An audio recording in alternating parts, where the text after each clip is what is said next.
해도 될 일입니다. 여름에도 이런 작업을 할까 했는데 정말 너무나도 충격이었습니다. 정말 이것이 북한이다. 경제 사정이 뭐 너무너무 어렵고 식량난 때문에 북한 주민들이 굶주리고 있다라고 얘기를 하는데 사람이 여기서 살아갈 수 있을까 할 정도로 너무너무 낡았고 창문에 유리창이 없습니다. 이미 체제 변화가 시작되었다라고 봅니다. 김정은 시대 엘리트 탈북들이 굉장히 늘어나고 있죠. 하바닥이라고 말하는 북한 주민들조차도 한국의 영화나 드라마를 보고 먹고 살기 위해서 오는 정도가 아니라는 거예요. 엘리트층들은 더한 거죠.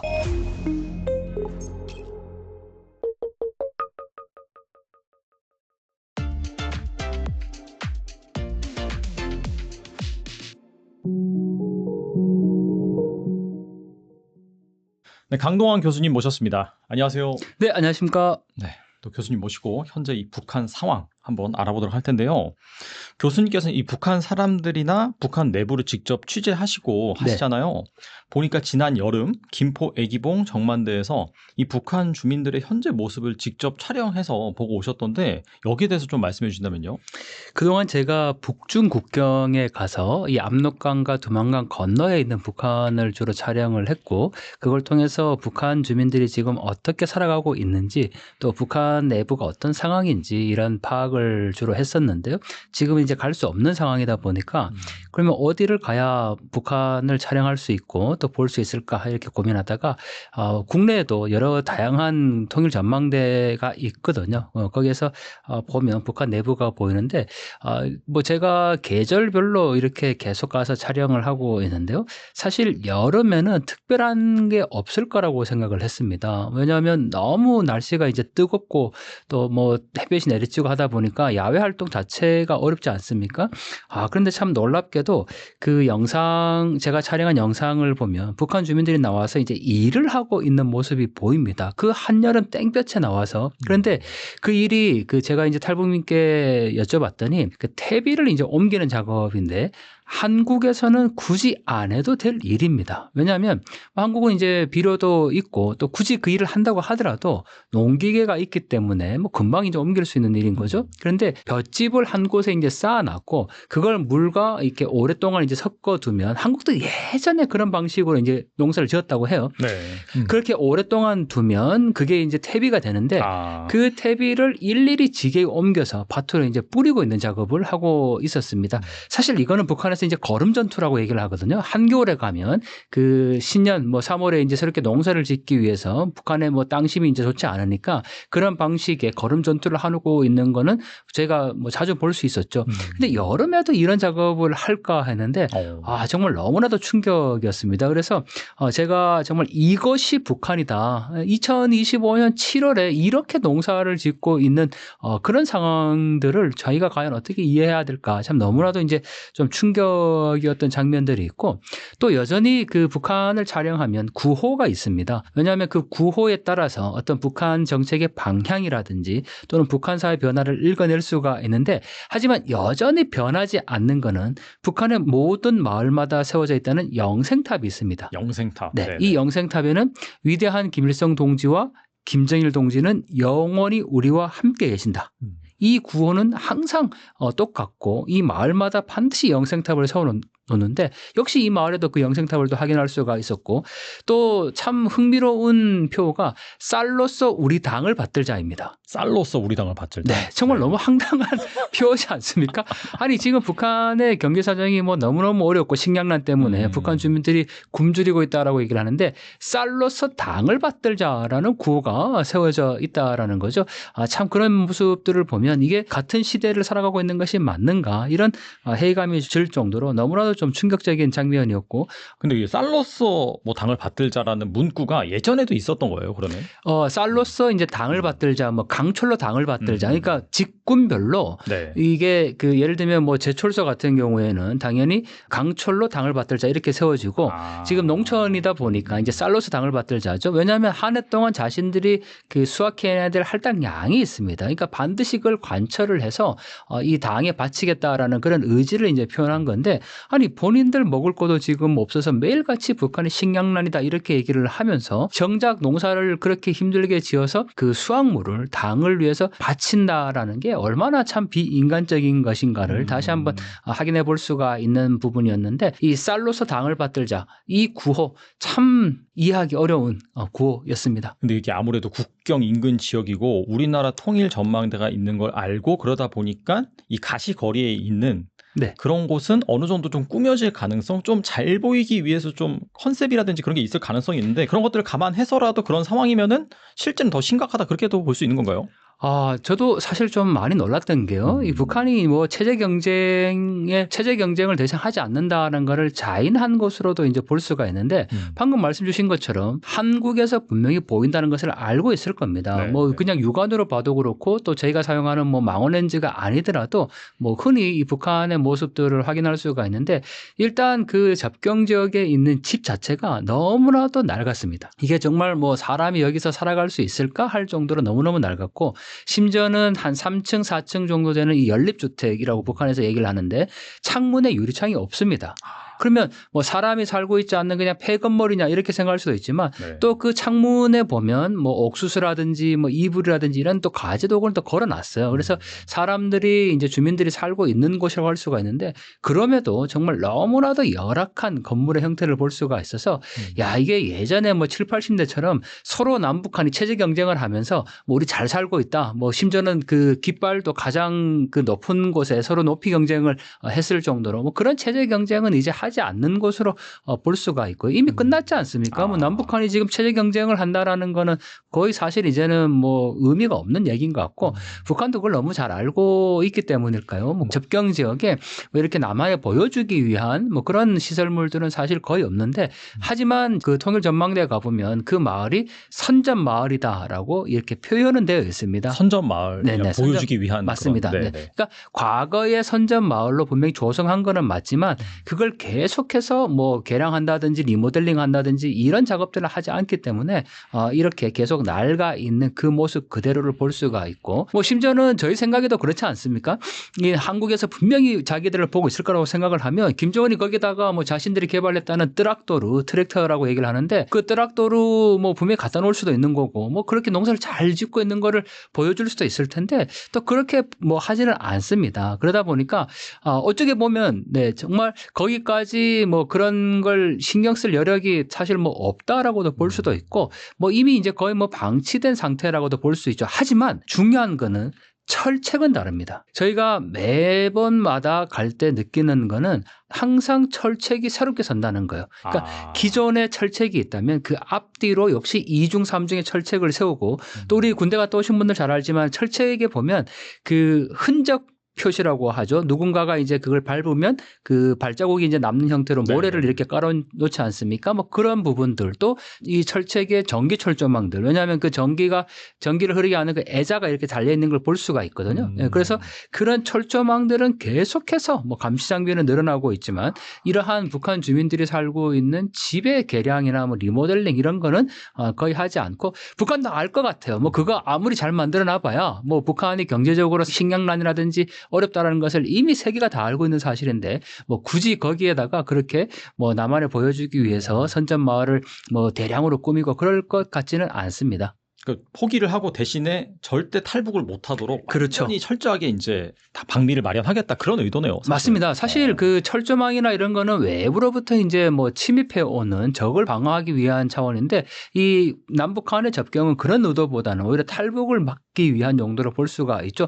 뭐 실제로 북중 국경에 가도 이 철책 자체의 그 초소가 중국 쪽을 향하지 않고 북한 마을 안쪽으로 향해 있는 것을 쉽게 볼 수 있습니다. 네, 그 정도로 뭐 탈북을 막기 위한 감시와 통제는 더 강화되고 있는데 이 남북한 접경 지역도 마찬가지인 것 같아요. 정말 가보면 너무나도 이 철책이 많이 들어서고 있고 세워지고 있고 또 뭐 최근에는 그 김정은이 적대적 두 국가를 제시하고 나서 계속 이 휴전선 인근에 방배 성벽을 세운다고 하지 않습니까? 그런 공사의 흔적들이 곳곳에 확인이 되고 있고 또 하나 아주 특이한 점은 우리는 지금 대북 확성기를 다 철거하고 있는 상황이잖아요. 맞아요. 네. 네. 그리고 뭐 심지어 얼마 전에 북한도 뭐 철거하고 있다 이런 기사가 나왔는데 그 오보였지 않습니까? 네, 뭐 수십 개 중에 한 개를 이제 어떻게 뭐 철거하는 과정에서 그걸 우리 군이 섣불리 이제 뭐 북한이 우리의 호응해서 철거하고 있다 막 이렇게 이제 얘기를 했는데 제가 촬영한 영상을 보면 북한의 그 마을에 대남 확성기가 아주 큰 대남 확성기가 세워져 있는 것을 그대로 볼 수 있습니다. 사실 그 통일 전망대에 가보면 뭐 일반 많은 국민들이 그냥 육안으로도 보지만 거기 설치되어 있는 망원렌즈로 볼 수 있거든요. 그걸 보면 그냥 뭐 쉽게 그 북한의 대남 확성기를 볼 수 있기 때문에 뭐 북한이 우리가 뭐 평화 제스처를 했기 때문에 이 뭐 대남 확성기를 지금 철거하고 있다. 이건 전혀 사실이 아닌 걸로 볼 수 있죠.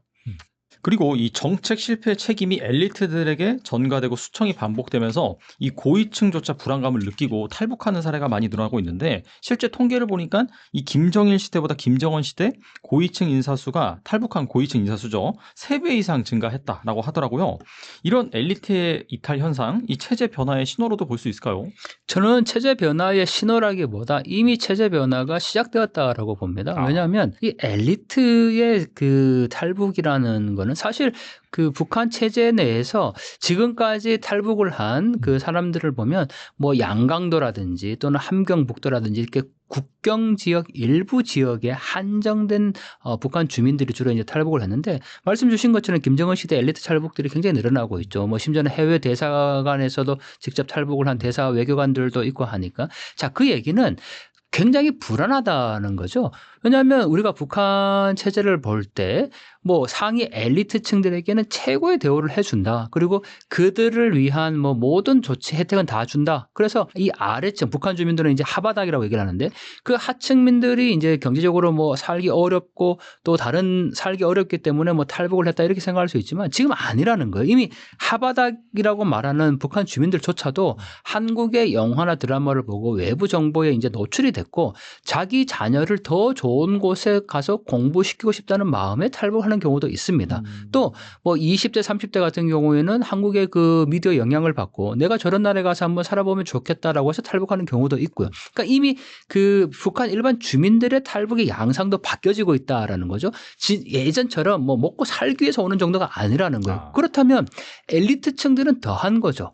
본인들이 해외에 나가서 접하게 되는 외부 정보는 보면 한국의 경제적인 발전상 그리고 이미 거기에는 자유와 민주주의가 있다라는 거죠. 그런데 그러한 것이 있는 것만으로는 이제 부족한 겁니다. 여기에 뭐가 이제 더해져야 되냐면 체제 내부, 즉 자신의 안위가 굉장히 위험할 수 있다라는 상황이 전제돼야 되거든요. 그런데 김정은 시대에 보면 뭐 정상적인 게 없지 않습니까? 그냥 뭐 군부에서 뭐 별 3개가 갑자기 막 그 사병으로 강등된다든지 뭐 어느 날 갑자기 뭐 가장 높은 뭐 북한의 2인자, 3인자라고 얘기하던 사람들이 북한의 가장 최고위층에 있었다고 얘기하는 사람들이 오늘 갑자기 혁명한 교육하고 숙청되고 그러한 상황들을 엘리트들이 보는 겁니다. 그러니까 더 이상 이 김정은 체제의 어떤 미래가 없다라고 이제 판단이 되는 거고 그러다 보니까 이 엘리트층들의 이 탈북이 이제 늘어날 수밖에 없고 저는 이러한 탈북이 그 아래로부터 북한 주민들의 탈북과 또 위로 이 엘리트층들의 이러한 탈북들이 이제 계속 확산되면 북한 체제 전체의 변화로 이어질 수밖에 없을 것이다. 그러니까 지금 김정은이 계속해서 강조하고 있는 것이 어떤 체제 안정성을 위한 이 사상과 또 사상에 대한 통제 뭐 이런 걸 강화하고 있는 걸로 볼 수가 있는 거죠. 한마디로 김정은은 계속 누르고 통제하고 있고 거기에 북한 주민들 뭐 일반적으로 이제 굉장히 스펙트럼이 넓어진 거죠. 하바닥이라고 얘기하는 북한 주민들과 이 상위 엘리트 계층까지 다 이렇게 체제에 대한 어떤 혐오 더 나아가서 염증을 지금 느끼고 있다라고 볼 수 있습니다. 그게 이제 김정은이 아무래도 좀 젊은 나이에 집권을 하다 보니까 뭐 집권하자마자 물론 이제 뭐 장성택이라든지 확실히 좀 물갈이는 하긴 했지만은 그럼에도 불구하고 아직까지 그 아버지 시대에 남아 있었던 그런 뭐 주요 멤버들을 좀 교체하는 작업이라고 좀 봐야 되나요? 사실 북한에 이제 김정은이 등장한 지 거의 이제 10여 년이 지나고 있습니다. 뭐 북한 당국도 그런 표현을 쓰고 있거든요. 새 시대의 새로운 10년이라는 표현을 쓰고 있어서 이미 이제 등장할 때 뭐 장성택 처형이라든지 이런 부분들로 권력의 그 암투가 분명히 벌어진 건 사실입니다. 상태입니다. 어느 정도 이제 정리가 좀 됐고 하지만 김정은의 스타일 자체가 뭐 굉장히 좀 불안정하지 않습니까? 뭐 그러다 보니까 그 엘리트들이 당연히 이제 체제 염증을 느낄 수밖에 없고 또 자기 자녀들 뭐 우리가 지금까지 그 대표적으로 알려진 리일교 참사라든지 뭐 이런 분들 인터뷰를 보면 자기 자녀들의 어떤 미래를 위해서라는 표현을 많이 쓰고 있거든요. 예, 그러니까 결국은 이 북한 체제가 더 이상 이렇게 가서는 희망이 없다라는 것을 절실히 아마 느낀 것 같습니다. 그리고 6월 말 북한은 러시아 파병 북한군 전사자의 유해 소환식으로 추정되는 장면을 공개했습니다. 김정은이 침통한 표정으로 이 관에 인공기를 덮는 모습을 좀 대대적으로 선전했더라고요. 현재 러시아로 추가 파병이 예정돼 있는 상황에서 앞으로 더 많은 뭐 전사자나 부상자가 나올 수 있는 상황인데 이 북한 내부에 타격은 없을까요? 저는 이번 사안이 북한 내부에 굉장히 심각한 상황으로 번질 수 있다라고 봅니다. 왜냐하면 김정은이 지금 얼마 전에 이 해외 파병, 이 특수부대 작전 군인들을 불러서 표창 수여식을 했고 또 유가족들을 뭐 위로한다는 명목으로 행사를 개최를 했습니다. 그거를 종합적으로 저희가 판단해 보면 사상자가 전사자가 지금 약 300명에서 400명 정도 됩니다. 확인된 것만 그렇습니다. 김정은이 이 행사에서 그 전사한 군인들의 사진을 일일이 건네주는 장면이 있는데 그렇게 공개된 사진만 지금 300여 명이 넘습니다. 그럼 대략 지금 국정원에서는 뭐 한 600명 정도가 전사했을 거라고 이제 파악을 하고 있는데 저는 그보다 훨씬 더 많은 수가 이 전사했을 거라고 지금 추정이 되거든요. 그러면 명분 없는 전쟁이지 않습니까? 북한 당국이 공개한 영상을 보면 누구에게도 말하지 못하고 참전 출정을 했다라고 표현하고 있습니다. 그러니까 숨긴 거예요. 처음부터. 많은 분들이 이 러시아 파병과 한국의 월남전을 비교를 하는데 월남전 파병 때는 숨기지 않았습니다. 그렇죠. 내적이 한송식도 했습니다. 하지만 북한 스스로가 지금 이렇게 숨겼고 파병했나라는 것 자체를 지금 부모 자식도 모르고 있었다라는 거죠. 그러면 어느 날 갑자기 지금 600명이 넘는 군인들이 다 허망하게 목숨을 잃고 돌아온 거지 않습니까?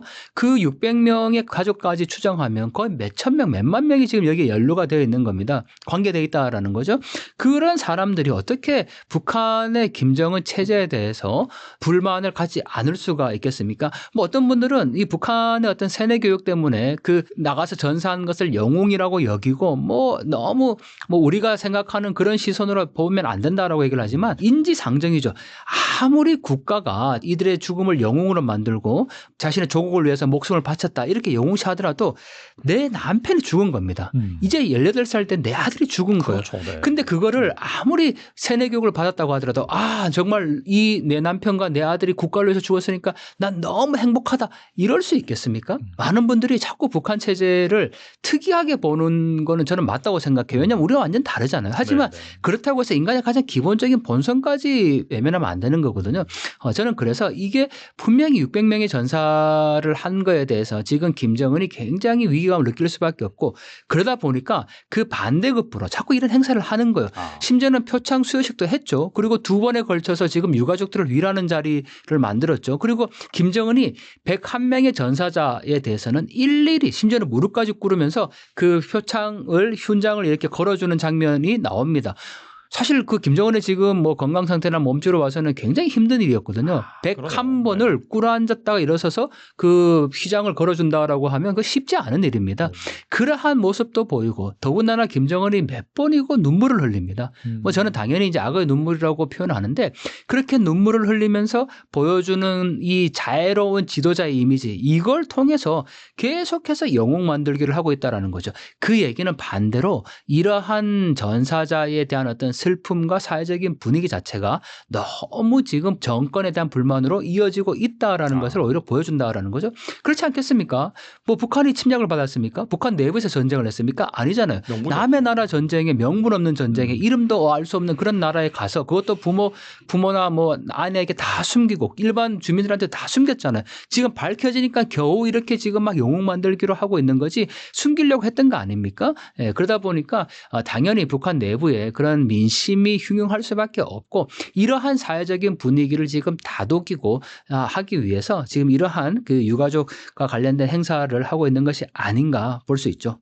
이제 막 무릎을 꿇는다든지 눈물을 흘린다든지 이런 거는 그 아버지 시대 때는 찾아볼 수 없었던 그런 액션이라고 볼 수 있을까요? 그렇죠. 특히나 지금 유가족들에게 거의 90도 인사를 하는 걸 볼 수도 있습니다. 더군다나 유가족들에게 뭐 큰 깍듯이 이렇게 인사를 하는 장면도 볼 수가 있거든요. 그리고 뭐 아이들을 이렇게 스킨십하는 장면이라든지 뭐 그런 것들은 김일성, 김정일 시대와는 굉장히 차별화된 걸로 볼 수 있는데 그건 항상 이유가 있습니다. 북한의 김정은이 지금 계속 강조하는 건 애민이거든요. 애민. 네, 애민주의 사상을 계속 강조하고 있고 인민을 위하여 뭐 이런 표현들을 하고 있기 때문에 김정은의 어떤 그런 대형적인 이미지 정치를 위해서 지금 활용하고 있는 것으로 볼 수가 있죠. 그리고 이제 교수님 채널에서 러우 전쟁에서 북한 병사자들의 자폭 사례 이걸 소개해 주셨는데 북한이 이렇게 이 북한군 병사들의 자폭 사례를 대대적으로 선전한 이유는 무엇일까요? 저는 크게 두 가지라고 봅니다. 하나는 영웅 만들기인 거죠. 이 영웅 만들기를 통해서 지금 이러한 희생들이 국가와 민족을 위해서 조국을 위해서 조국을 위한 큰 희생이다라는 것을 계속 강조하고 있다라는 거예요. 자, 또 하나 두 번째는 북한 내부의 이제 사상성의 강조인데 김일성, 김정일 때는 자폭 용사 세대라는 표현을 썼어요. 아, 원래 있었군요. 원래 그 표현이 있습니다. 그런데 김정은 세대 들어서서 우리가 흔히 얘기하는 새 세대들, 그 젊은 세대들은 내가 왜 김정은을 위해서 목숨을 바쳐야 되나라는 반문을 품었던 세대들인 거죠. 지금도 마찬가지고. 그러다 보니까 이러한 전쟁터에서 목숨을 걸고 싸웠단 말이죠. 그런데 그게 단순히 전쟁에 나가서 그냥 싸운 정도가 아니고 김정은을 위해서 또는 조국을 위해서 뭐 조선민주인민공화국 만세를 외치면서 그렇게 자폭했다라는 거를 영웅시하고 있는 거예요. 그러면서 이게 젊은 세대들에게 이 체제 보위를 위해서는 뭐 목숨까지 바쳐야 된다. 이러한 사상성을 지금 강조하고 있는 거고 또 가장 중요한 거는 전쟁에서는 그래도 아무리 전쟁이지만 지켜야 될 룰이라는 게 있습니다. 포를 함부로 사용하지 않지 않습니까? 그런데 김정은은 지금 어떤 걸 계속 강조하고 있냐면 이 자폭 사례를 대대적으로 선전하면서 자폭할지언정 포로가 되지 말라는 메시지입니다. 이 사례를 보면 정말 제가 입에 담기도 너무너무 잔인한 장면입니다. 예를 들면 뭐 그 한 소대가 지금 11명의 소대원과 소대장이 전투를 하다가 총탄이 다 떨어진 거예요. 더 이상 싸울 수가 없습니다. 네. 그랬더니 무전으로 이 좌표를 알려주고 여기에다 폭격을 해라 라고 자폭합니다. 그리고 또 수리탄을 들고 자기가 이제 부상을 당했는데 그 자기 동료들이 전우들이 지금 자기를 구하러 오는 과정에서 희생이 있으니까 자기가 죽으면 그런 상황이 없지 않습니까? 그래서 수리탄을 들고 자폭을 했는데 자폭에 실패해서 오른손만 떨어져 나간 겁니다. 오른팔만. 그랬더니 다시 그걸 왼팔로 들어서 또 자폭을 했다. 용감하게 뭐 전사했다 이런 표현들이거든요. 그러니까 또 지뢰밭이 있는데 어떤 정해진 시간 안에 이제 본대가 그것을 통과할수록 되어 있었겠죠. 그런데 시간은 다가오는데 지를 다 제거하지 못한 거예요. 그러니까 자기가 6탄으로 돌격해서 그 지뢰밭을 그냥 해쳤다라는 거거든요. 그게 전투 상황에서 말이 됩니까? 그러한 걸 지금 계속해서 선전하고 있고 그걸 군인들에게 지금 강조하고 있다는 거는 절대 포로가 되지 말고 자폭해라. 그리고 그 자폭은 조국을 위한 영웅적인 대우고 모든 대우를 다 해주겠다. 그리고 더 나아가서 김정은을 위해서 그걸 이제 당중앙위원회라고 얘기를 하거든요. 김정은 동지를 수반으로 하는 당중앙위원회를 목숨으로 사수하자 이런 구호가 있어요. 북한군에. 그러니까 그러한 김정은을 사수하는 것이 가장 영광스러운 행위다. 이걸 지금 계속 강조하고 있다는 거죠. 저는 이 영상 보면서 정말 너무나도 분개했습니다. 아니 21세기에 아무리 전쟁터지만 600명이 전사를 했고 그 가운데 지금 이러한 뭐 상상하기 어려운 그러한 내용들로 지금 이 자폭 사례를 선전하고 있다라는 거 정말 너무나도 어이없는 너무나도 황당한 일인 거죠. 자신의 정권 유지를 위해서 파병을 했고 그 파병된 군인들의 목숨을 자폭한 걸로 영웅을 만들고 있고 또 남아있는 군인들에게 너희가 포로가 되지 말고 자폭해라 이런 메시지를 주고 있으니 얼마나 이게 악랄한 정권입니까? 저는 정말 이 영상을 보고 누구나도 분개해야 된다라고 생각합니다. 앞서 말씀하신 것처럼 새 세대잖아요. 우리나라 지금 이제 MZ 세대인데 그렇게 막 선전을 한다라고 해서 이들이 그 부분을 수용할지 어떻게 보세요? 그건 진짜. 정치 선전이라는 거는 반복이 가장 중요합니다. 끊임없이 주입을 하게 된다라는 거죠. 북한에서 지금 이렇게 대대적으로 선전을 하면서 가장 강조한 거는 영웅입니다. 심지어 이번에 평양에 거리를 조성하고 그 거리 이름을 샛별거리로 해주겠다. 전사자들의 그 뜻을 따라서 지금 뭐 조국을 위한 별이 되었다 이렇게 이제 표현을 하거든요. 그러다 보니까 거리 이름을 샛별거리 그리고 위운비 세워주고 또 여기에는 사병들뿐만 아니고 또 군관도 파병이 된 겁니다. 장교들이죠. 그러다 보니까 이 사병들은 부모가 있고 나이가 어리니까 사병들이 군관들은 대략 한 3, 40대 정도 됩니다. 그러니까 이번 유가족 때 그 행사를 보면 자녀들을 데리고 여성이 나온 경우에는 대부분 군관의 아내라고 보면 되거든요. 그런데 이 자녀들을 북한이 혁명학원에 다 보내서 앞으로 우리가 다 키워주겠다. 김정은 이렇게 얘기를 합니다. 그러니까 모든 대우와 조치를 다 취해주겠다라고 계속 이제 얘기를 하기 때문에 이러한 어떤 그 사회적인 뭐 혜택, 국가적인 혜택도 물론 고려하지 않을 수 없는 부분들이고 더 나가서 계속 주입하면서 반복적으로 뭐 국가 영웅 이렇게 이제 얘기를 이제 하다 보니까 반드시 이러한 어떤 정치 사상의 선전을 위해서 사상 교육을 위해서 이러한 조치를 지금 취하고 있는 걸로 볼 수 있죠. 그리고 이 러우 전쟁 종전 협상에 대한 소식이 지금 빠르게 전해져 오고 있고 진행이 되고 있는데 일각에선 연내 이제 종전할 가능성이 높다라는 얘기가 나오고 있거든요. 북한으로서는 그동안 이 러우 전쟁에 인적, 물적 자원을 투입하면서 경제 특수를 누렸다라는 평가가 있는데 종전할 경우 북한은 어떤 타격을 입게 될까요? 사실 뭐 토사구팽이라는 말이지 않습니까? 사냥이 끝나면 사냥개를 잡아먹는다라고 얘기를 하는데 지금 북러 간의 관계는 그 어느 때보다 돈독합니다. 뭐 이 경제 지원뿐만 아니고 정치, 군사 모든 부분에서 지금 북한은 사실 이러한 지원들을 지금 러시아로부터 받았고 네. 또 북한이 계속 강조하고 있는 게 21세기 어떤 전투사에서도 볼 수 없었던 그런 용맹한 전투를 했다라고 계속 강조하고 있거든요. 그거는 자신들의 몸값을 러시아로부터 올리기 위한 하나의 조치라고 볼 수가 있습니다. 그러니까 그 크루스크 해방을 위해서 이 투입된 북한군의 이 전투력 때문에 또 강인한 어떤 정신력 때문에 지금 러시아가 이렇게 승리할 수 있었다라는 것을 북한이 계속 강조하고 있다라는 거죠. 그런 점에서 전쟁이 지속되는 한 북한으로서는 러시아로부터 받을 수 있는 모든 정치적인 모든 경제적인 이 지원들을 다 받게 될 겁니다. 더군다나 지금 그 북러 조약 가운데 하나가 양국 간의 다리를 연결하는 거거든요. 제가 그 러시아 측으로부터 이제 그 현지에 있는 분으로부터 입수한 영상을 보면 현지에서 그 다리를 건설하고 있는 장면들이 있습니다. 그러니까 실제 조약에서 그 내용이 있었기 때문에 북러 간에는 분명히 그 다리가 조성이 될 겁니다. 이게 전쟁이 끝나더라도요. 그러면 지금은 계속 러시아 극동 지역이죠. 브라디보스톡과 평양을 연결하는 비행기라든지 또는 기차만 이제 운영할 수가 있었는데 다리가 연결되면 육로로 이제 인적 물적 교류가 이제 왕래가 가능해지겠죠. 그러다 보면 이 북러 간의 어떤 경제적인 지원이나 이런 건 더 가까워질 수 있습니다. 하지만 우리가 눈여겨봐야 될 거는 러시아가 과연 그렇게 할 것인가의 문제죠. 그러니까 외형적으로 다리를 분명히 짓겠다고 북러 간의 협정이 있었기 때문에 그 공사도 하고 있고 짓겠지만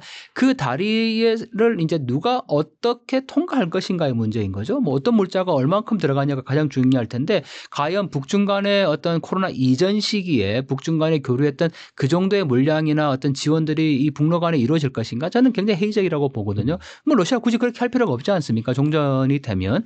그런 점에서 북한은 지금 이 전쟁 상황에서 잠시 말씀드렸지만 이 자신들의 전투 역량이 얼마나 그 컸다라는 것을 지금 계속 러시아에게 이제 어필을 하고 있고 또 그런 점에서 뭐 심지어는 문화 교류까지도 지금 이제 이어지고 있는 상황인데 지금으로서는 뭐 가장 북한이 이 러시아로부터 어떤 전쟁 특수를 누리고 있다고 봐야 되겠죠. 그리고 최근 이 북한의 시장 쌀 가격이 킬로그램당 15,000원을 넘었다는 소식입니다. 앞서서도 이제 뭐 쌀로서 뭐 당을 받든다 그런 말씀하셨는데 네. 보니까 이제 작년 연말만 하더라도 이 9,000원 수준이었는데 최근에는 15,000원까지 올랐단 말이죠. 뭐 거의 2배 가까이 오른 그런 상황입니다. 아무튼간에 이 북한의 통화 가치가 빠르게 하락하고 있다라는 시그널인데 러우 전쟁을 통해서 막대한 수입을 얻은 걸로 알고 있거든요. 그럼에도 불구하고 이 내부 경제가 더 악화된 이유 어디 있을까요? 저는 굉장히 뭐 간단히 설명할 수 있을 것 같습니다. 러시아로부터 받은 돈은 다 어디로 갔을까요? 정말 북한 주민들을 위한 이러한 민생으로 들어갔을까요? 당연히 김정은의 통치 자금과 또 북한의 핵 개발, 미사일 개발을 위한 자금으로 들어갈 수밖에 없습니다. 그거는 북한 주민들이 시장에서 쌀을 구하는 것과 아무런 상관이 없는 거죠. 북한 경제를 지금까지 지탱했던 것은 북한과 중국 사이의 교류라고 할 수 있습니다. 즉 단둥과 신의주에서 연결되는 이 양이 약 70%였는데 지금 코로나 이후의 상황이 아직까지 이전으로 회복이 안 된 거예요. 그러니까 코로나 이전 상황까지 이제 회복이 돼서 뭐 어느 정도 자유롭게 계속의 인적 물적 교류가 이어지고 또 북한 내부 장마당에 이 중국산 물건이 좀 풀려야 뭐 쌀값도 안정되고 또 북한 주민들이 어떤 생필품도 구하곤 하는데 지금 북중 간의 교역은 거의 회복이 안 되고 있는 상황이죠. 더군다나 그런 상황에서 지금 러시아로부터 받는 거는 일반 주민들을 위한 쌀이라든지 민생 부분이 아니라는 거예요. 뭐 지금 뭐 최근에는 이제 문화교류까지 뭐 심지어는 그 러시아의 인기 가수 샤만이라는 그 가수가 북한에서 공연까지 이제 했지 않습니까? 그거와 민생이 뭔 관계 있습니까? 네, 그러니까 그 샤만의 공연도 정말 락커가 평양에서 공연을 한 거거든요. 네, 근데 그게 뭐 자유주의 바람이나 뭐 이런 것들을 이제 얘기할 수 있겠지만 김정은의 입장에서는 정치 선전을 위한 가장 좋은 수단의 변화라고 볼 수 있는 거예요. 그러니까 새 세대들은 이미 과거의 음악을 듣지 않아요, 북한에서. 네. 저희가 몇 번 얘기했지 않습니까? 한국의 영화나 드라마 뭐 심지어는 케이팝에 빠진 북한 청년들이다라고 얘기를 하는데 그 샤만의 음악은 그야말로 락 음악이거든요. 맞아요. 네. 그런데 외형은 락이지만 그 내용 자체는 국가주의의 전형입니다. 그러니까 나의 러시아, 내가 조국을 위해서 충성하겠다라는 그런 내용을 주로 담고 있기 때문에 김정은을 봐서는 새 세대들에게 정치 선전을 하는데 그만큼 좋은 건 없는 거예요. 그러니까 그러한 문화적인 교류까지 뭐 체육 교류 이런 부분들까지도 다 지금 하고 있지만 정작 북한 주민들이 살아가야 될 쌀, 민생 이런 부분들에 대한 지원은 거의 없다라는 거죠. 그런 점에서 이 북한 내부의 뭐 시장 쌀값은 계속 그 요동칠 수밖에 없는 거고 주민들의 삶은 더욱더 어려워질 수밖에 없는 상황이라고 할 수 있습니다. 사실 북한이 러시아로부터 받을 게 별로 없고 사실 원래 중국과 교류를 통해서 많이 그 뭐 물품이라든지 경제적 의존을 했는데 그런 것들이 이제 바뀌다 보니까 더 힘들어질 수밖에 없겠네요. 말씀 맞습니다. 들어보니까. 아주 단순한 논리거든요. 중국으로부터 물자가 많이 들어오면 북한 해산 장마당의 물건값은 당연히 내려갈 수밖에 없습니다. 하지만 그게 지금 다 막혀 있잖아요. 더군다나 북중 간의 교역도 물론 중요하지만 가장 북한 주민들에게 핵심적인 거는 밀수입니다. 근데 지금 김정은이 2중 3중의 철책을 치고 북한과 중국 사이 밀수를 전면 차단하고 있잖아요. 이런 상황은 당연히 북한 내부 시장의 그 장마당의 쌀값을 요동치게 만드는 결과일 수밖에 없고 말씀하신 것처럼 러시아로부터 아무리 뭐 물자가 들어가더라도 그거는 북한 주민들이 살아가는 민생 물자는 아니라는 거죠. 그리고 최근 한반도에 비가 많이 내렸잖아요. 네. 그래서 우리나라도 이 수해 피해를 많이 봤는데 북한 역시 예외는 아니죠. 왜냐하면 붙어 있으니까요. 네. 조선중앙방송이 최근 이 평양시를 비롯한 여러 지역에서 시간당 70mm 정도의 많은 비가 내릴 것이다라며 폭우 주의 경보를 내리기도 했는데 이 북한의 수해 피해에 대해서 딱히 보도된 게 없어가지고 실제 피해는 어느 정도일까요? 네. 이 방금 말씀하신 것처럼 조선중앙방송을 통해서 폭우주의 경보를 내렸다고 하는데 어떤 대비를 할 수 있을까요, 북한이? 한국은 이렇게 폭우주의 경보가 내리면 여러 다양한 조치를 취할 수 있지 않습니까? 뭐 관계 수로를 정비한다든지 아니면 뭐 댐의 수위를 조절한다든지 할 수 있지만 북한은 기본적으로 그러한 시설이 갖춰져 있지 않습니다. 저도 이 방송 보면서 아니 폭우 경보를 내린들 뭐 어떤 조치를 취할 수 있을까 이런 생각을 하게 됐고 또 작년이죠. 신의주 인근 위화도라고 얘기하는 그 지역에 엄청난 폭우가 내렸고 맞아요. 이게 네. 이제 사실 비가 많이 와서 그런 것도 있지만 이 관계 수로를 제대로 정비하지 못하고 압록강의 수위 조절을 북한이 하지 못하기 때문에 발생한 일이거든요. 이 단둥과 신의주가 붙어 있는데 단둥은 피해가 거의 없었단 말이죠. 모든 피해는 신의주 쪽에 집중이 됐고 심지어는 김정은이 여기를 이제 수해 복구하면서 뭐 몇 차례나 현지 지도를 했던 모습도 보입니다. 하지만 이런 피해를 이제 뭐 미연에 방지한다고 하지만 할 수 있는 게 없다 보니까 결국은 수해가 나서 피해가 나면 관료들을 숙청시키고 뭐 더 나아가서 책임을 물어서 최고 사형까지 선고하게 되는데 그러한 악순환이 계속 빚어지고 있다라는 거죠.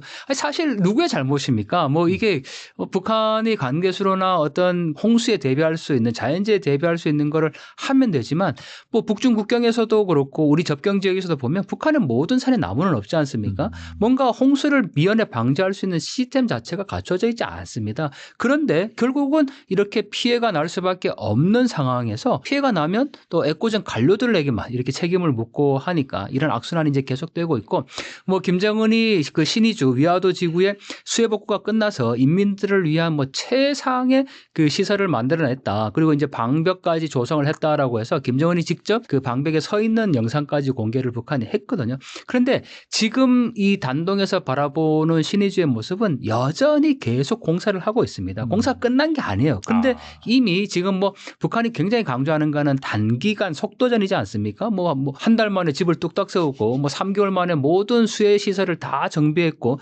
심지어는 압록강의 제방까지 다 완벽하게 쌓았다. 이렇게 선전 다 했어요 벌써. 하지만 지금 단동에서 그 북한 신의주를 바라보면 매일 밤같이 밤낮으로 일을 하고 그 수해 복구를 여전히 하고 있는 것을 볼 수가 있거든요. 그러니까 이게 눈 가리고 아웅식이 될 수밖에 없기 때문에 뭐 북한이 이렇게 그 폭우주의 경보를 내린다고 하더라도 이 피해는 고스란히 주민들에게 갈 수밖에 없는 상황이죠. 작년에는 이 신의주 그 폭우 피해 같은 경우에 대대적으로 보도를 했잖아요. 근데 네. 올해는 그 보도를 안 하는데 혹시 왜 그런지 그 좀 생각하신 게 있는지 궁금하네요.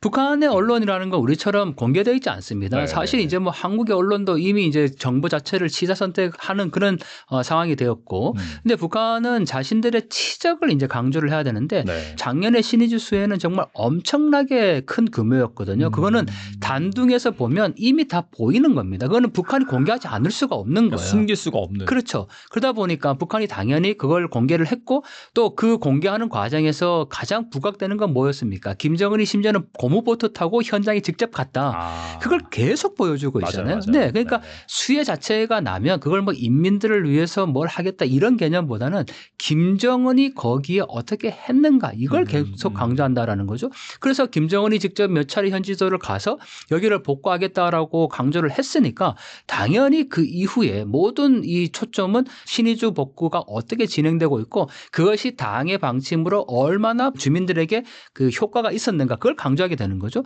이미 그걸 다 끝난 겁니다. 그런데 올해 또 그 북한 내부에 어떤 수해가 났는데 거기에 뭐 이런 피해가 있었다 공개할 이유가 없는 거죠. 공개하면 오히려 이제 그때 막 했던 것들이 숲으로 돌아가니까. 그렇죠. 굳이 뭐 거기에 어떤 피해가 난 거에 대해서 왜냐하면 김정은이 지시를 해서 모든 어떤 공사가 끝났고 성과가 막 이제 자랑을 다 했어요. 그런데 거기에 뭐 또 피해가 났다. 그건 너무 완전히 이 최고 존엄에 대한 어떤 모독이라고 할 수 있기 때문에 네, 그러한 피해를 자체를 북한이 뭐 공개할 필요가 없는 거죠. 네. 앞서서도 막 밤낮으로 막 그렇게 일해서 속도전을 낸다라고 말씀하셨는데 그렇게 막 빨리빨리 짓다 보니까 당연히 안정성이라든지 그런 품질 같은 경우에 안 좋아질 수밖에 없는 거고 그래서 뭐 얼마 전에도 막 평양 아파트 막 금이 간다든지 붕괴된다든지 그런 이슈가 있었는데 이런 것들이 앞으로도 계속 발생할 수밖에 없겠네요, 진짜.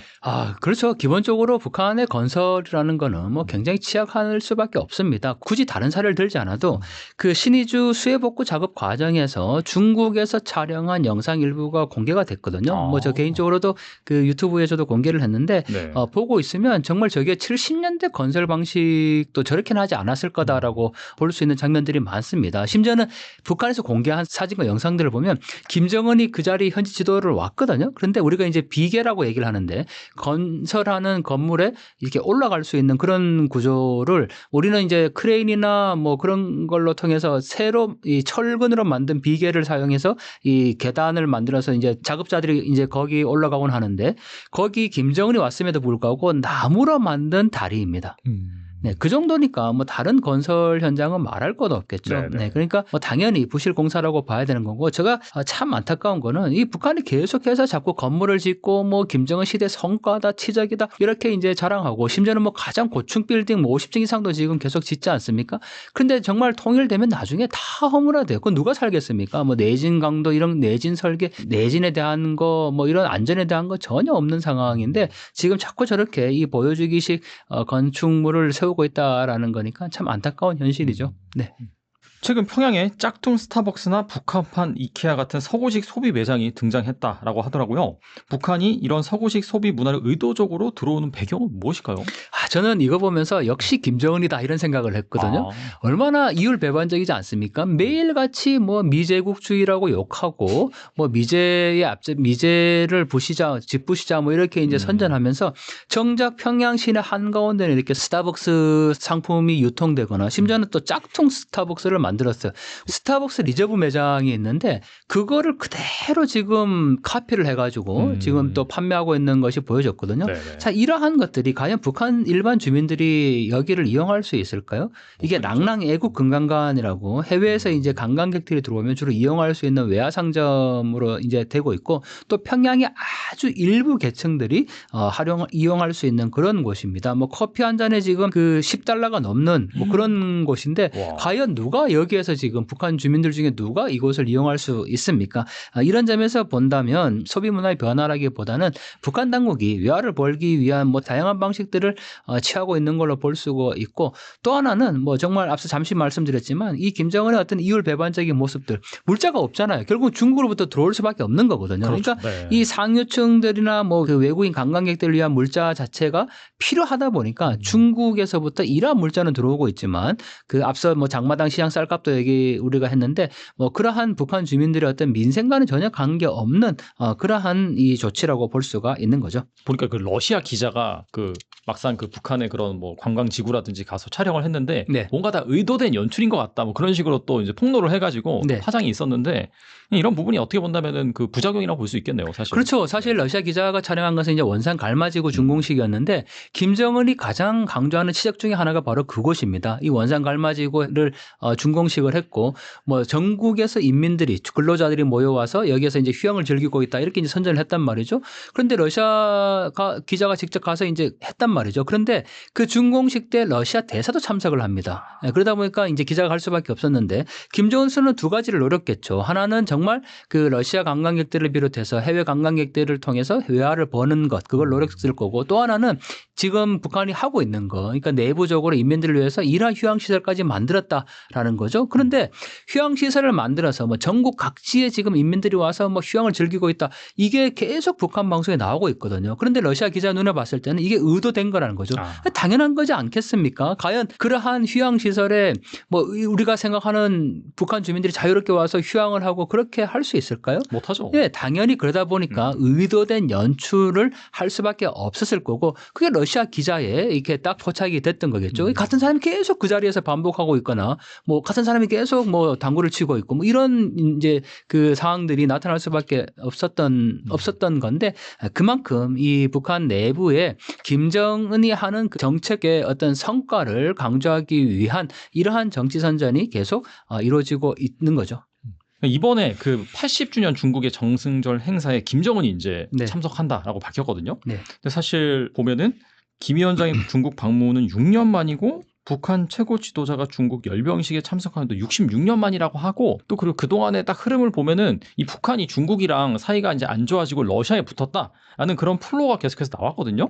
근데 갑작스럽게 이렇게 노선을 변경한 이유는 뭐라고 볼 수 있을까요? 네, 뭐 다자 외교 활동이다 이제 이렇게 얘기를 하는데, 김정은의 입장에서는 굉장히 다양한 어떤 그 모험을 하고 있는 거다라고 볼 수가 있죠. 왜냐하면 뭐 푸틴과 시진핑과 관련해서 푸틴이나 시진핑과 이렇게 개인적으로 회담을 했고, 당연히 뭐 그런 이제 양자회담에 대한 그 사진이나 또 선전은 지금까지 계속 나왔습니다. 그런데 이번에는 다자회담이지 않습니까? 더군다나 그 시진핑과 또 푸틴과 함께 사진을 찍는 모습까지 이렇게 이제 공개가 됐는데, 이러한 북중러의 밀착 관계는 신냉전 구도를 보여주는 굉장히 좋은 장면이라고 볼 수가 있습니다. 지금 한국도 얼마 전에 뭐 한미 한일 정상회담 했지 않습니까? 한미일 삼각 구도가 지금 계속 형성되고 있고, 북한 입장에서는 북중러 삼각 구도가 자신들의 체제를 뭐 존속시키는 가장 중요한 하나의 든든한 이 뒷배경이 될 수밖에 없는 거죠. 그런데 말씀 주신 것처럼 이 러시아 전쟁에 이제 파병을 하면서 중국과 약간 소원해진 관계가 이제 보여지기 시작한 겁니다. 하지만 경제적인 일반적인 분야의 지원은 결국은 중국을 제외할 수 없다라는 거죠. 그런 점에서 보면 김정은 입장에서는 북러 간의 관계의 어떤 돈독함은 계속 지속될 것이고, 거기에 중국과도 정지지 않고 북중러라는 어떤 그러한 배경 속에서 자신의 체제를 유지해 갈 수 있는 아주 좋은 전략적인 이 상황이 될 거라고 판단을 했던 것 같고, 또 하나 북한은 지금 가장 관심을 두는 거는 북미 회담입니다. 미국으로부터 어떻게 자신들의 체제를 인정받아서 이 두 국가 체제를 갈 것인가가 가장 핵심일 텐데, 지금 미국과 어떤 그 냉전 구도가 한미일과 뭐 북중러 이렇게 이제 완전히 갈라져 있는 상황이지 않습니까? 더군다나 지금 냉전 구도가 미국과 어떤 러시아의 대립 구도, 미국을 중심으로 뭐 러시아와 중국과의 어떤 대립 구도가 이렇게 형성되어 있는 그런 상황인데, 거기에 지금 북한이 중국과 러시아와 이 밀접한 관계를 갖는다? 그거는 미국과의 협상에서도 굉장히 중요한 이 협상의 어떤 레버리지를 차지할 수 있다라는 거죠. 그런 점에서 본다면 뭐 북한의 김정은으로서는 최대의 어떤 그 외교적인 지금 성과를 노린 하나의 도박이다라고 볼 수가 있을 것 같습니다. 그 뉴욕타임즈가 이 김주애가 김정은의 후계자로 지목될 가능성이 높다 이렇게 이제 보도를 했거든요. 2022년 11월 이후 공식 석상이 총 39차례 등장을 했는데 그중 24차례가 군 관련 행사였으며 최근 김여정이 김주애의 고개 숙여 인사하는 모습을 근거로 들었습니다. 북한은 이 4대 세습이 현실화되는 것일까요? 네, 사실 이 북한 정보라는 것에 북한 정보의 흐름을 좀 볼 필요가 있는데요.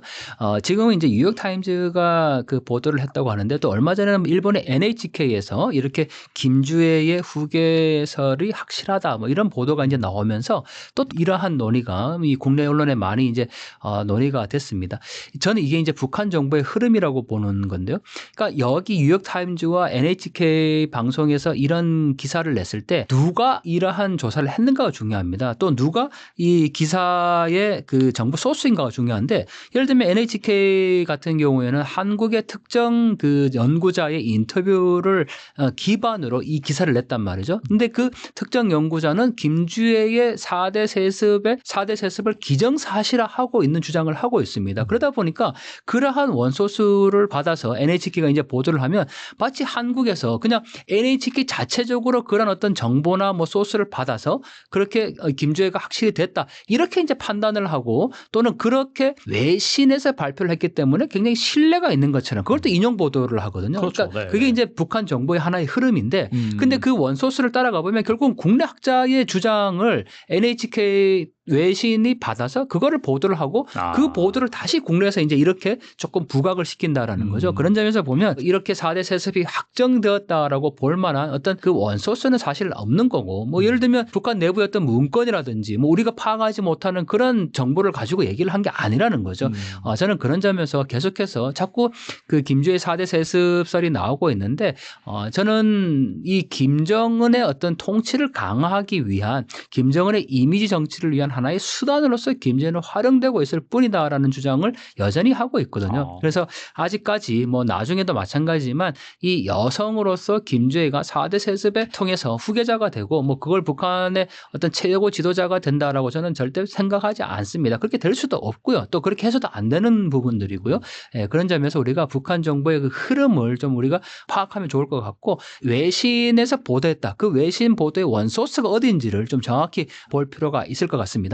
그러면 이제 아무래도 김주애가 계속 공식 석상에 나타나고 비중도 있기 때문에 그렇게 얘기를 하는 것 같은데 뭐 한간에서 숨겨둔 아들이 있는데 약간 그 아들이 뭐 상태가 좋지 않다? 뭐 그런 얘기도 있고요. 네. 그러면은 교수님께서는 김주애가 아니라면은 어떤 인물이 그 후계자로 될 가능성이 있는지 혹시 생각해둔 그런 시나리오가 있나요? 이렇게 생각해 볼 수도 있겠죠. 우리 국정원에서는 북한에 분명히 김정은의 아들이 있다라고 지금 발표를 했습니다. 뭐 공식적이든 비공식적이든 그러면 어느 날 후계자로서 정말 김정은의 그 지금 사실 김정은의 건강이 안 좋은 건 사실입니다. 많이 안 좋죠. 네, 하지만 김정은이 뭐 급사하거나 이런 경우를 우리가 이제 생각하지 않는다면 후계를 논의하기에는 굉장히 이른 나이입니다. 그러면 어느 날 이제 뭐 정말 김정은의 어떤 건강 문제가 생기고 후계자를 지목해야 될 때 숨겨놓은 아들, 원래 이제 아들에게 그걸 계승할 때 역시 또 이게 4대 세습이라는 굉장히 나이의 부분을 고려할 수밖에 없잖아요. 김정은도 30살 때 30대 나이 때 등극을 할 때 북한 내부에서 어떤 말이 있었냐면 아니 저 어린 나이에 뭘 할 수 있는가 이런 불만이 있었단 말이에요.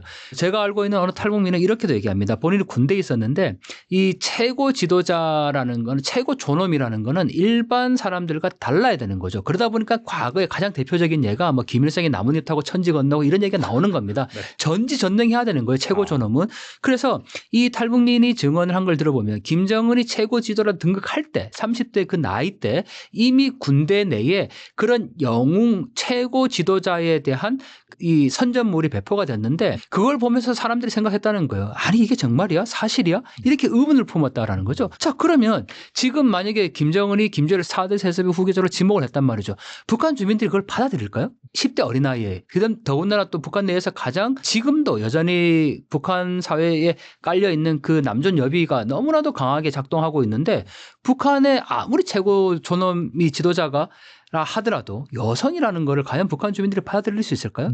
저는 그런 점에서 나중에 정말 김정은의 아들이 있다면 그 후계자로서 아들을 등극하는 과정에서 그 길을 놓기 위한 하나의 어떤 수단으로서 지금 김주애를 활용하고 있는 거죠. 왜냐하면 자녀잖아요. 어쨌든 그 자녀가 나와서 뭐 군 관련된 행사에 참여한다든지 뭐 심지어는 러시아 대사를 만난다든지 이런 외교적인 자리에까지 지금 김주애가 등장하고 있거든요. 그러면 자녀가 그렇게 하는 거에 대한 어떤 거부감을 조금씩 불식시킬 수 있는 효과가 분명히 있다라는 거죠. 그러면 아무런 준비 없는 상태에서 그냥 김정은이 내 아들이다, 후계자다 이렇게 하는 거하고 김주애가 자신의 이제 친애하는 뭐 자녀, 뭐 존경하는 자녀, 자제 이런 표현을 썼는데 그 자제가 그러한 주민들에게 일부 노출되면서 어떤 그 거부감에 대한 거를 불식시키고 나중에 정말 그 아들이 등극을 했을 때 이러한 거부감 자체가 굉장히 약화될 수 있다라는 그런 효과가 분명히 있다라는 거죠. 그런 점에서 보면 저는 이 여성이 지금 북한 내부 상황에서 김주애가 여성이라는 이 김주애가 최고 지도자가 될 확률은 굉장히 낮다. 더군다나 오히려 그 정말 우리가 뭐 숨겨놨다고 표현하지만 뭐 숨겨놨다는 우리 표현인 거죠. 그냥 아들이 있다는 거죠. 그 아들이 4대 세습이 될 그 시점이 되면 공개를 할 때 이 김주애는 그 길을 놓는 하나의 연출에 불과하다. 저는 그렇게 표현을 합니다. 만약에 김정은이 급사하거나 통치권을 상실했을 경우 뭐 후계 구도라든지 체제 전환, 주민들의 동요 등 현실적인 그 시나리오는 어떻게 보고 계신지 궁금하네요. 많은 분들이 이 점에 대해서 굉장히 이제 궁금해 하십니다. 뭐 김정은의 건강 내일이라도 사실 뭐 급사에도 뭐 별번 이상해 보이지 않을 만큼 굉장히 건강 상태가 안 좋다고 알려져 있는데 또 어떤 분들은 뭐 김정은이 죽으면 다 끝나나 또 그 뒤에 이 대를 위해서 다 나오지 않나 이렇게 이제 얘기도 하십니다. 그런데 만약에 정말 김정은이 지금 4대 세습의 어떤 준비 과정 없이 급사했다. 저는 북한 체제가 급속히 변화될 수밖에 없다고 봅니다. 왜냐하면 북한에서 김일성, 김정일, 김정은은 단순히 지도자가 아니라 최고 존엄입니다. 그러면 그 혈통에 의해서 지금 세습이 되는데 그 혈통이 아닌 다른 사람이 최고 존엄의 자리에 오를 수 있을까? 그 불가능한 겁니다. 백두혈통이 아니거든요. 네. 그러면 결국은 지금 상황에서는 군부, 왜냐하면 김정일과 김정은으로 이어지는 그때 상황에서도 뭐 북한이 집단 지도 체제, 군부를 중심으로 한 집단 지도 체제로 갈 것이다 이런 전망이 있었단 말이죠. 그러면 이러한 그 김정은의 어떤 급사 상황에서 4대의 어떤 백두혈통이 세워지지 않는 상황이라면 북한은 뭐 당연히 그 즉시로 붕괴된다 이렇게 보기는 무리겠지만 뭐 어느 정도 군부를 중심으로 집단 지도 체제를 꾸려가려고 하겠죠. 하지만 과연 그러한 체제를 북한 주민들이 받아들일 수 있겠는가. 그리고 그러한 집단 지도 체제 안에서 누군가 한 사람이 내가 최고 지도자다라고 했을 때 과연 그거를 인정할 수 있겠느냐의 문제인 겁니다. 그런 점에서 본다면 저는 김일성, 김정일, 김정은으로 이어지는 또 4대 세습까지 이어지는 그 부분에 대해서 김정은이 강조하고 있는 이유가 바로 자신의 혈통이 아니면 안 된다라는 걸 분명히 알고 있다라는 거죠. 그런 점에서 자꾸 이렇게 김주애 4대 세습 얘기가 나오는데 결론적으로 저는 어떠한 경우에도 4대 세습은 해서는 안 된다. 또 우리가 그걸 막을 수 있으면 막아야 된다라고 생각을 합니다. 뭐 학자로서 4대 세습의 후계자가 김주애냐 아니냐 이런 뭐 논쟁을 하고 뭐 논거를 확보하는 것도 논거를 통해서 전망하는 것도 중요하겠지만 저는 학자도 가치를 배제할 수 없다고 생각하는데 4대 세습의 김정은 체제 절대 4대 세습의 북한 체제 절대 용인해서는 안 된다고 생각합니다. 네, 오늘 나와주셔서 정말 좋은 말씀 많이 해주셨는데 끝으로 이 영상을 보고 계신 분을 위해서 한 말씀만 부탁드립니다. 네, 북한 내부에 여러 가지 일들이 벌어지고 있습니다. 러시아 우크라이나 전쟁이 지금 어떻게 종전될 것인가. 김정은은 북경까지 가서 지금 북중러 이 회담까지 북중러 정상회담까지 연 상태인 거죠. 한반도 상황이 사실 요동치고 있습니다. 그런데 우리는 지금 너무 국내 정치 문제에 이렇게 매몰되어 있는 것이 아닌가라고 생각이 드는데요. 이 한반도 문제는 곧 또 한반도 문제, 더 나아가서 북한 문제는 곧 오늘의 나의 문제다라고 생각하고 우리가 이 문제 좀 더 관심 갖고 상황을 좀 지켜보면 좋을 것 같습니다. 네, 뭐 지정학적 시대 거기에 이제 북한이 있고 우리나라가 있는데 새 정부가 뭐 바라는 것은 정말 지혜를 잘 발휘해가지고 뭐 북한과의 뭐 협상이라든지 그런 관계 이런 이슈가 있을 때 잘 개입을 해가지고 정말 한반도 안보가 제대로 섰으면 하는 그런 바람입니다. 그런 관점에서 또 교수님께서 운영하시는 통생통사 맞나요? 네, 맞습니다. 네, 강동원 TV입니다. 네네. 네. 꼭 방문해 보셔서 많은 또 정보 얻어가시면 좋을 것 같습니다. 네, 지금까지 강동원 교수님 나와주셔서 감사합니다. 네, 고맙습니다.